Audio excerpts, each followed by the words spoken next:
అన్నమయ్య జిల్లాలోని ములకల చెరువు నకిలీ మద్యం కేసులో నిందితులు A15గా బాలాజీ, A20గా సుదర్శన్ను పోలీసులు అరెస్టు చేశారు.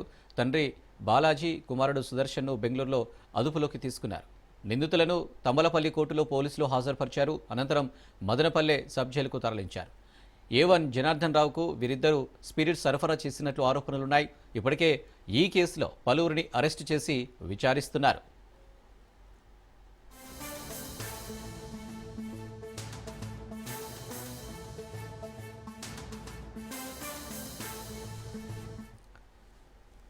అన్నమయ్య జిల్లాలోని ములకల చెరువు నకిలీ మద్యం కేసులో నిందితులు A15 బాలాజీ, A20గా సుదర్శన్ను పోలీసులు అరెస్టు చేశారు.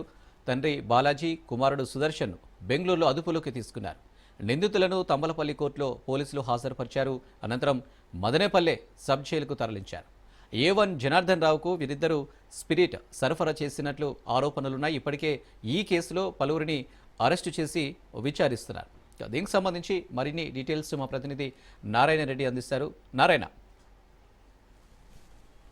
అనిల్, ఏపీలో సంచలనం రేపిన మొలకల చెరువు కల్తీ మద్యం కేసులో ఇప్పటికే 13 మందిని అరెస్టు చేసి రిమాండ్ కూడా తరలించడం జరిగింది. అంటే అన్నమయ్య జిల్లా తమ్మలపల్లె మొలకల చెరువులో ఒక కల్తీ మద్యం తయారీని ఒక ఎక్సైజ్ అధికారులు ఆ యొక్క గుట్టును రట్టు చేశారు. దీనికి సంబంధించి అంటే మొలకల చెరువు నుంచి ఇబ్రహీంపట్నం వరకు ఈ యొక్క కల్తీ మద్యం సరఫరా జరిగినట్లు పోలీసులు అనుమానిస్తున్నారు. ఆ దిశగానే విచారణ కూడా చేపడుతున్నారు. ఇందులో భాగంగానే ఇప్పటికే 13 మందిని అరెస్ట్ చేసిన పోలీసులు నిన్న సాయంత్రం బెంగళూరుకు చెందిన బాలాజీ, సుదర్శన్ అనే మరో ఇద్దరిని కూడా అరెస్ట్ చేసి Thamballapalle judicial first class magistrate Farooq Ahmed ఎదుట హాజరుపరిచారు.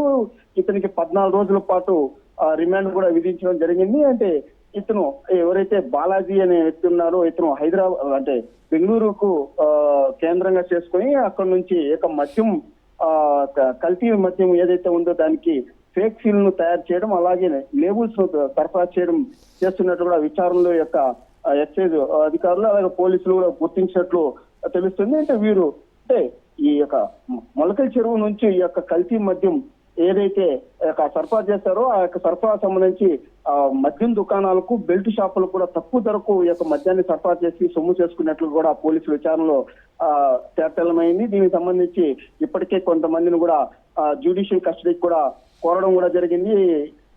దీనిపైన పూర్తి స్థాయిలో కూడా విచారణ చేయడానికి కూడా పోలీసులు పూర్తిగా చర్యలు చేపడుతున్నారు. Anil. Right Narayana, thank you.